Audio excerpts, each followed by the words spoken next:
প্রিয় স্টুডেন্টস, সকলে কেমন আছো? আশা করি সকলেই খুব ভালো আছো। আজকে আমি লেখক সৈয়দ ওয়ালি উল্লাহের লেখা একটি তুলসী গাছের কাহিনী এই গল্পের প্রশ্ন আর উত্তর নিয়ে আলোচনা করব। এর আগের ভিডিওতে আমি এই গল্পেরই ব্যাখ্যা করেছিলাম। তোমরা যদি দেখে না থাকো তাহলে আগের ভিডিওটা অবশ্যই দেখে নিও, তাহলে কিন্তু ব্যাখ্যাটা শুনলে তোমাদের এই প্রশ্নের উত্তরগুলো বুঝতে অনেক সুবিধে হবে। আর আইসিএসসি এবং আইএসসি বোর্ডের বাংলা বিষয়ে যে কোনো রকম সাহায্য পাওয়ার জন্য আমার চ্যানেলটিকে তোমরা ফলো করো, ভালো লাগলে লাইক দিও আর সাবস্ক্রাইব করার অনুরোধ রইল। আমি দেখছি যে আমার ভিডিও অনেকে ফলো করছো, কিন্তু তারা এখনো সাবস্ক্রাইব করে উঠতে পারোনি। তাই আমার একান্ত অনুরোধ যে তোমরা প্লিজ আমার ভিডিওটা যদি ভালো লাগে তাহলে লাইক দিও আর সাবস্ক্রাইব করো, তাহলে আমার কাজের উৎসাহ আরো অনেক বাড়বে।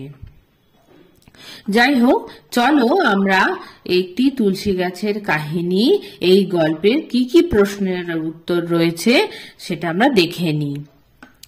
প্রথম প্রশ্ন আছে যে একটি তুলসী গাছের কাহিনী গল্পের নামকরণের সার্থকতা বিচার করো।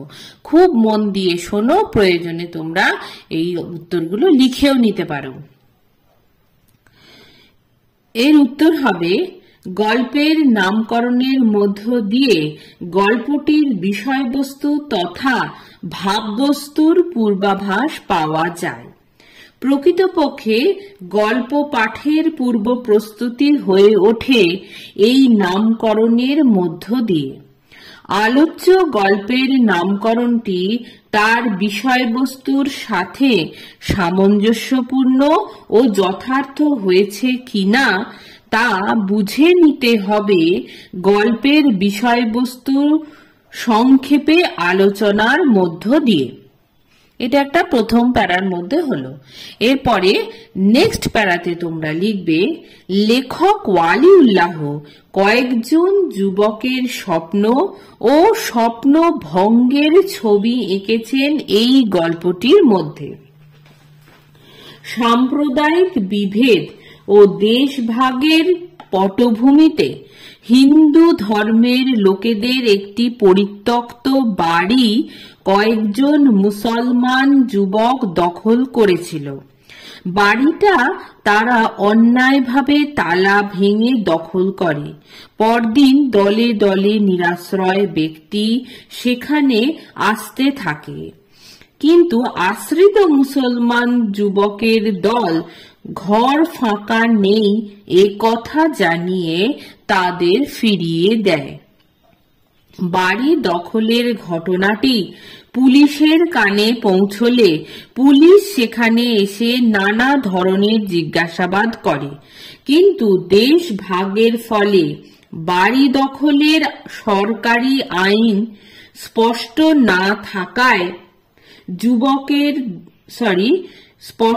না থাকায় পুলিশের তদন্ত ধামা চাপা পড়ে যায়। তখন সেই যুবকের দল মহানন্দে বাড়িটিতে বাস করতে থাকে।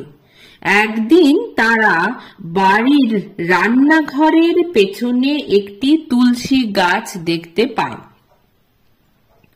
তখন তাদের মধ্যে সাম্প্রদায়িক বাক বিতণ্ডার স্রোত বয়ে যায়, কারণ তুলসী গাছ হল হিন্দু ধর্মের অত্যন্ত পবিত্র নিদর্শন।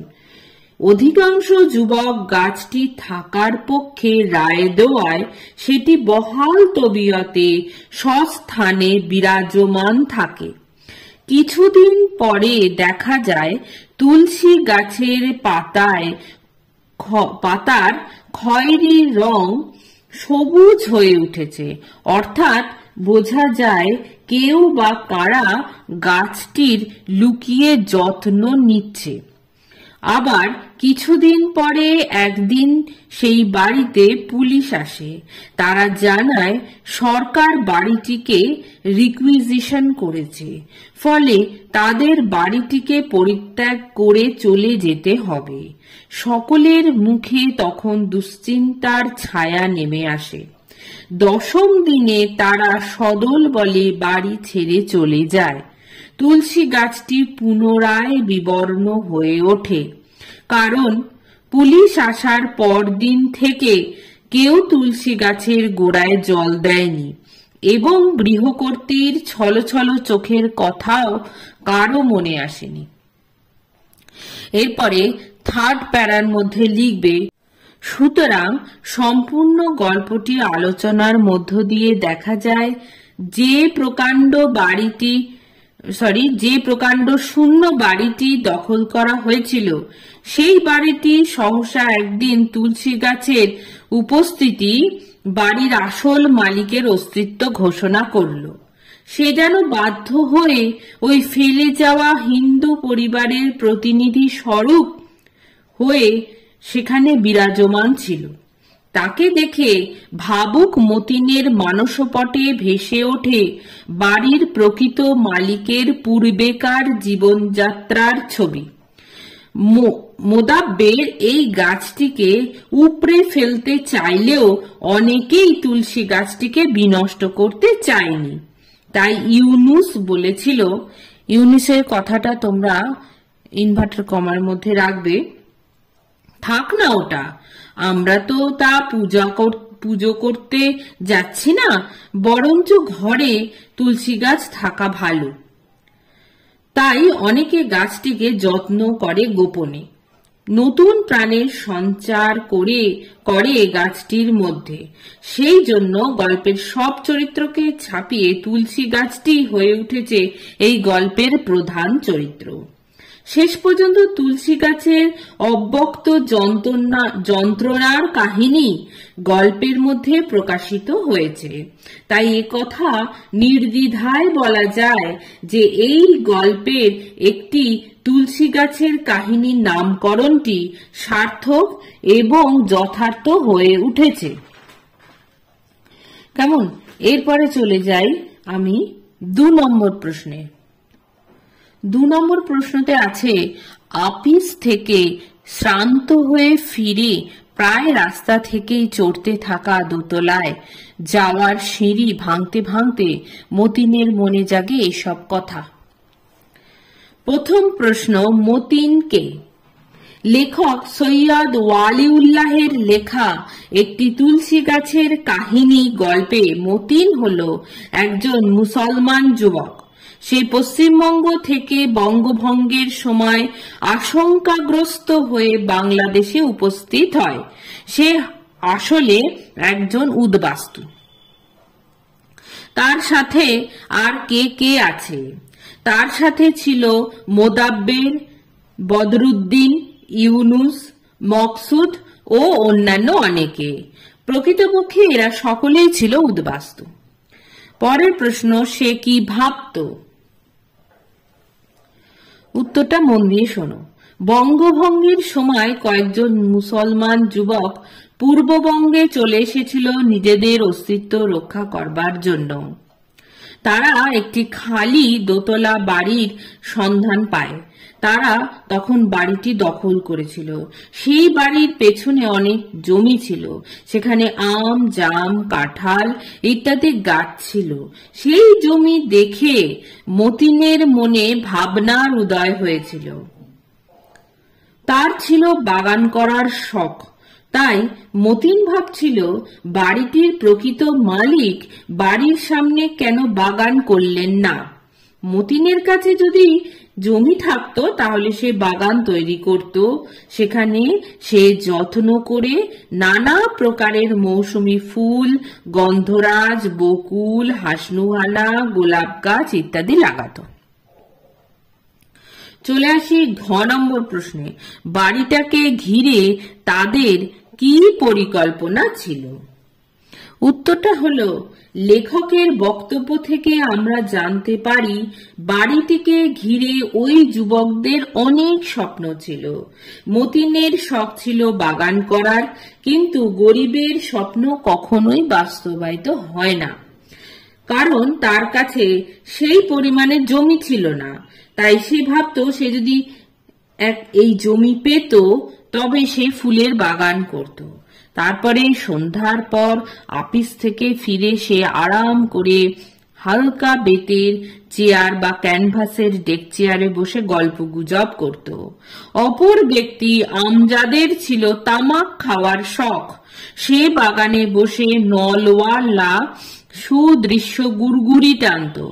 কাদের ছিল গল্প প্রেমিক, সে গল্প করতে ভালোবাসে, তাই সে ভাবছিল সে ওই স্থানের ফুরফুরে হাওয়ায় বসে গল্প করত। অথবা গল্পগুজব যদি নাও হয় তাহলেও সুন্দর পুষ্প সৌরভে ভরা জ্যোৎস্না রাত্রে তারা প্রকৃতিকে উপভোগ করত। কেমন? চলে আসি 3 নম্বর প্রশ্নতে। কোনো অপরাধের চেতনা যদি বা মনে জাগার প্রয়াস পায় তা বিজয়ের উল্লাসে নিমেষে তুলোধুনো হয়ে উড়ে যায়। চলে আসি ক নম্বর প্রশ্ন। কার লেখা কোন রচনার অন্তর্গত? উত্তরটা হবে উদ্ধৃত অংশটি লেখক ওয়ালিউল্লাহ রচিত একটি তুলসী গাছের কাহিনী গল্পের অন্তর্গত। খ নম্বর প্রশ্ন হচ্ছে, যে বাড়িটি দখল করা হয়েছিল সেই বাড়ির বর্ণনা দাও। বাংলাদেশের এক শহরে একটি দোতলা বাড়ি পরিত্যক্ত অবস্থায় পড়েছিল।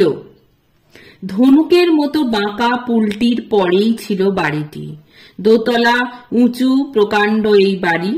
তবে বাড়িটা রাস্তা থেকে সোজা দাঁড়িয়েছিল। বাড়ির সামনে কোনো জমি ছিল না, কিন্তু বাড়ির পেছনে ছিল অনেকখানি জায়গা, প্রশস্ত উঠোন, তারপর পায়খানা, গোশালখানার পরে আম, জাম, কাঁঠাল গাছে ভরা জঙ্গলের মতো জায়গা ছিল। কেমন? চলে আসি গ নম্বর প্রশ্ন।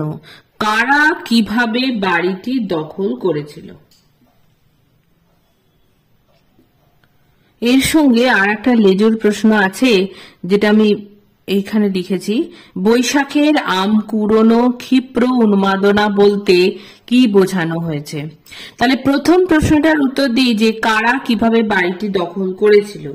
দেশভাগের পরিণামে দুপারের উদ্বাস্তু স্রোত বইতে থাকে। আসা যাওয়ার পথের ধারে একদল মানুষ আশ্রয়চ্যুত হয়ে মাথা গোঁজবার ঠাঁই খুঁজতে খুঁজতে পেয়ে যায় রাস্তার পাশে একটি দোতলা বিশাল বাড়ি। আশ্রয় পাওয়া মানুষগুলোর প্রত্যেকেই আলো বাতাসহীন অন্ধকার গলিতে দিন কাটাতে অভ্যস্ত ছিল। তাই বিশাল বাড়িটি পেয়ে তারা হয়ে পড়েছিল অত্যন্ত উল্লসিত।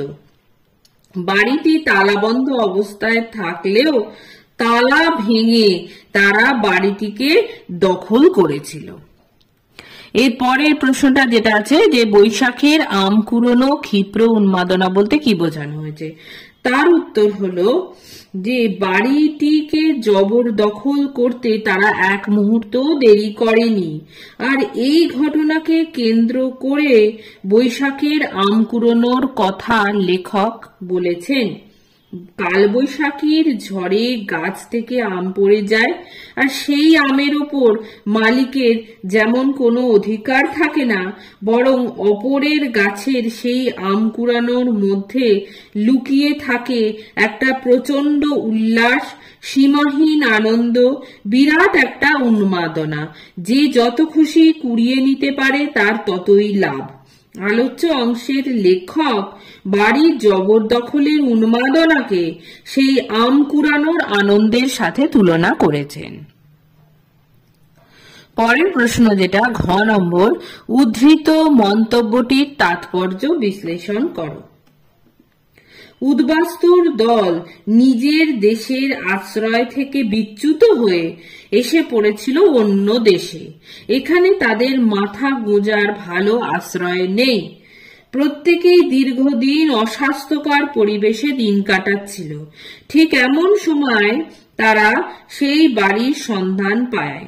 আলো বাতাসে ভরা বিশাল বাড়িটি তাদের মধ্যে সঞ্চারিত করে এক বাঁধন হারা আনন্দের। আশ্রয়হীনভাবে থাকার যন্ত্রণা যেন এক লহমায় তাদের মন থেকে মুছে যায়। এখন বাড়িটি তাদের কাছে শুধুমাত্র একটা বাড়ি নয়, এক আলোকোজ্জ্বল জীবনের হাতছানি। সেই হাতছানির আকর্ষণে তারা ভালো মন্দ হিতাহিত জ্ঞানশূন্য হয়ে বেপরোয়াভাবে বাড়িটির তালা ভেঙে ভেতরে ঢোকে। এটা যে অত্যন্ত গর্হিত কাজ, তা দিনে দুপুরে ডাকাতির মতো সেটা তাদের মনে হয়নি। হয়তোবা সেই অপরাধবোধ ক্ষণিকের জন্য তাদের মনে উদয় হয়েছিল, কিন্তু অপ্রত্যাশিতভাবে আনন্দ বাতাসে অভাবিত বিজয়ের উল্লাস হওয়ায় সেই অপরাধবোধ বৈশাখের শুকনো পাতার মতনই উড়ে যায়। এই কারণে লেখক মন্তব্য করেছেন, কোনো অপরাধবোধ তাদের মনে সাময়িকভাবে স্থান পেলেও বাড়ি পাবার আনন্দে সেই অপরাধবোধ তাদের মনে বেশিক্ষণ স্থায়ী হয়নি। চলে আসি 4 নম্বর প্রশ্নে। হিংসাটা ন্যায়সঙ্গত তো মনে হয়ই, কর্তব্য বলেও মনে হয়। বক্তা কে? উদ্ধৃত অংশটির বক্তা হলেন লেখক সৈয়দ ওয়ালিউল্লাহ। কোন প্রসঙ্গে কেন একথা বলা হয়েছে? উত্তর হলো, একদল মুসলমান যুবক বাংলাদেশের কোনো একটি শহরে এসে একটি পরিত্যক্ত দোতলা বাড়ি দখল করেছিল। সেই দখল করা বাড়িতে যখন পরদিন অন্যান্য উদ্বাস্তুরা খবর পেয়ে সেখানে আসে ও তাদের আশ্রয় চায়, তখন পূর্বের আশ্রিত মুসলমান যুবকরা জানায় যে সেখানে তিল ধারণের জায়গা নেই। এই প্রসঙ্গে তারা আরো জানায়, যারা পরে এসেছে তাদের ভাগ্য অত্যন্ত খারাপ বা তাদের ভাগ্য অত্যন্ত মন্দ। তাদের মন্দ ভাগ্যের কারণে তারা এই সুযোগটি হারিয়েছে। যে সমস্ত মানুষেরা আশ্রয় পেল না, তারা নিজেদের মন্দ ভাগ্যের কথা মেনে নিয়ে চলে যায়। এরপর পুলিশ হঠাৎই একদিন বাড়িটির তদন্ত করতে আসে।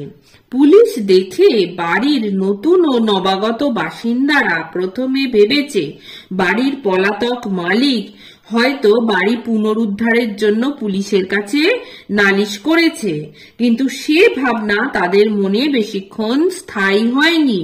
তখন মতিন আমজাদেরা বুঝতে পারে পুলিশকে খবর দিয়েছে তারাই, যারা সময় মতো না আসার জন্য এই বাড়িতে আশ্রয় পায়নি। সেই সব মানুষগুলো হয়তো শহরের অন্য প্রান্তে পরিত্যক্ত বাড়ির সন্ধান করছিল, অথচ এই বাড়িটার কোনো খবর তারা জানতে পারেনি। এই প্রসঙ্গেই উপরিউক্ত উক্তিটি করা হয়েছে। চলে আসি গ নম্বর। কাদের মন্দ ভাগ্যের কথা বলা হয়েছে? একটি তুলসী গাছের কাহিনী গল্পে দেখা যায়, দেশভাগের ফলে একদল উদ্বাস্তু মানুষ হঠাৎ করে শহরের একটি বিশাল দোতলা বাড়িতে এসে আশ্রয় পেয়ে যায়। অযাচিতভাবে তাদের এমন আশ্রয়ের কথা শহরের অন্যত্র ছড়িয়ে পড়ে। আরো অনেক দেশচ্যুত আশ্রয়চ্যুত উদ্বাস্তু মাথা গোঁজার একটি আশ্রয়ের আশায় দলে দলে সেই বাড়িতে আসতে আরম্ভ করে, কিন্তু সর্বহারা উদ্বাস্তু সব মানুষই সেখানে আশ্রয় পায় না। যারা আশ্রয় পেল না, লেখক তাদের মন্দ ভাগ্যের কথা বলেছেন। ঘ নম্বর। আলোচ্য অংশের তাৎপর্য বিশ্লেষণ করো। যে মানুষেরা বাস্তুহারা, তাদের যতটা প্রয়োজন ছিল একটি নিরাপদ আশ্রয়ের, ওই মুসলমান যুবকদেরও ততটাই প্রয়োজন ছিল একটি আশ্রয়ের। অথচ মুসলমান যুবকেরা আগে এসেছিল বলে বাড়িটিকে তারা সম্পূর্ণ দখল করে নিয়েছিল। তারা অন্যদের বিতাড়িত করেছে একাধিক যুক্তি দেখিয়ে। তারা ভাগ্যের দোহাই দিয়েছে, যা ছিল একেবারেই যুক্তিহীন এবং অন্যায় কাজ। এই প্রসঙ্গে বক্তব্যটি যথার্থ বলে মনে হয়, কারণ ন্যায্য অধিকার সকলেরই প্রাপ্য। অন্য দলের মানুষ এমনই একটি বাড়ির সন্ধানে বিফল হয়ে রাস্তায় রাস্তায় ঘুরে বেড়াচ্ছে। ভাগ্য বিড়ম্বনা তারা মেনে নিতে পারেনি। তার উপর ওদের অধিকার যদি ন্যায্য অধিকার হতো তাহলে বলার কিছু ছিল না, কিন্তু অন্যায় অধিকারে ভাগ্যের সাহায্য লাভ কিছুতেই তারা মেনে নিতে পারেনি। তাই মনের মধ্যে তৈরি হয় অপ্রতিরোধ্য হিংসা। সে হিংসাকে জোর করে রোধ করতে তারা চাইলেও সে বাঁধন কেটে হিংসা বেরিয়ে আসে। তখন মনে হয় হিংসা করাই তাদের কর্তব্য। সেই জন্য লেখক যথার্থ মন্তব্য করেছেন, হিংসা ন্যায়সঙ্গত তো মনে হয়ই, কর্তব্য বলেও মনে হয়। কেমন? এটা হলো আমার 4 নম্বর প্রশ্নের উত্তর। চলে আসি পরের প্রশ্ন 5 নম্বরে। কাদের চোখ টিপে বলে সত্য কথা বলতে দোষ কি? এর মান হলো 10। কাদের কি কথা বলেছে? ওয়ালিউল্লাহ রচিত একটি তুলসী গাছের কাহিনী গল্পে কাদের সকলকে জানিয়েছে যে তত্ত্ব তল্লাশ করতে আসা সাব ইন্সপেক্টরের দ্বিতীয় বউ হলো কাদেরের আত্মীয়। চলে আসি খ নম্বরে। সে কি প্রসঙ্গে এ কথা বলেছে? মুসলমান যুবকরা সেই বাড়িটি দখল নেবার পর দিন সেই বাড়ির সন্ধান পেয়ে আরো কয়েকজন ব্যক্তি সেখানে উপস্থিত হয়েছিল আশ্রয়ের খোঁজে। পূর্বের আশ্রিত যুবকেরা ভাগ্যের দোহাই দিয়ে আশ্রয় সন্ধানী ব্যক্তিদের ফিরিয়ে দেয়। তখন সেই বঞ্চিত মানুষগুলি পুলিশকে সন্ধান দেয় যে একটি বাড়ি দখল করা হয়েছে। পরদিন তত্ত্ব তালাশ করতে পুলিশ আসে। সেই সময় ওই যুবকরা রুখে দাঁড়িয়ে জানায় যে বাড়ির মালিক যখন নালিশ করেনি তখন অন্যদের নালিশ একেবারেই যুক্তিগ্রাহ্য নয়। পুলিশ তখন ফিরে যায়। এই পরিস্থিতিতে সকলে স্বস্তির নিঃশ্বাস ফেলে। এই প্রসঙ্গে কাদের উদ্ধৃত কথাটি বলেছে? চলে আসি গ নম্বরে। তার কথা সকলে কি বিশ্বাস করেছিল? তার কথা বলতে এই যে কথাটা উদ্ধৃত কথাটি, সেই কথাটা কি সকলে বিশ্বাস করেছিল? উত্তর হলো, তার কথা অন্যান্য সকলে বিশ্বাস করেনি, কিন্তু সকলেই কোনো প্রকার মনে দ্বিধা না রেখে কাদেরকে ক্ষমা করে দিয়েছিল। কারণ সেই সময় ওই যুবকরা স্বস্তির নিঃশ্বাস ফেলেছিল। যেহেতু পুলিশ চলে গেছে, ফলে তারা শান্তিতে এখন সেই বাড়িতে বসবাস করতে পারবে। ফলে সেখানে এক সুখের বাতাবরণ সৃষ্টি হয়েছিল। এই পরিস্থিতিতে এক নির্মল আনন্দের উস্কানি বলে তারা মনে করেছিল কাদেরের অসত্য কথাটিকে। ফলে তারা নির্দ্বিধায় কাদেরকে ক্ষমা করে দেয়। চলে আসি আমার শেষ প্রশ্নতে। তদন্তের রিপোর্টের ফাইল চাপা পড়ে যায় কেন? উত্তরটা হলো, মালিক ও প্রশাসনিক অনুমতি ছাড়া বাড়ি দখল করে নেওয়া বেআইনি। সংবাদ কানে যাওয়া মাত্রই তখন প্রশাসন নড়ে চড়ে বসে। পুলিশের সাব ইন্সপেক্টর বিষয়টিকে তদন্ত করবার জন্য আসেন এবং দখলদারদের তিনি বক্তব্য শোনেন। তারপর পূর্বের বিষয়টি সম্পর্কে একটি বিবরণ ও তদন্ত সাপেক্ষ মন্তব্য ওপরওয়ালার কাছে পাঠিয়ে দেন। কিন্তু তদন্তের অস্বচ্ছতার জন্য রিপোর্ট চাপা পড়ে যায়।